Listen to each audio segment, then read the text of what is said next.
तुमचं लग्न कसं झालं बापरे. आणि तेव्हा ते वेळेवर आले होते का? 3 प्रकारचं लग्न झालेलं आमचं. सांग मी वेळेवर आलेले की नाही हा पहिला प्रश्न. Kindly give your comments. हे कोणी सांगितलं त्या लोकांना? हे मी आमच्याकडे विचार खूप करतेय. आमची मोठी रिसर्च टीम आहे म्हणजे मी. Oh my God.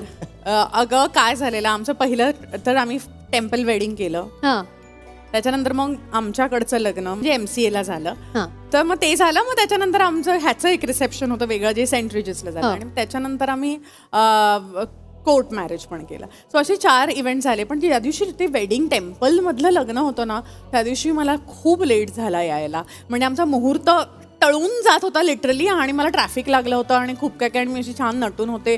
आणि त्या दिवशी ऑल्सो म्हणजे त्याचं असं होतं की लग्नाच्या दिवशी तरी वेळ दे तू. At least that day be discipline. म्हणजे त्या दिवशी तर डिसिप्लिन पाळ बाबा. But nothing. पूर्ण लग्न होईपर्यंत त्याचा चेहरा धसमुसत लग्न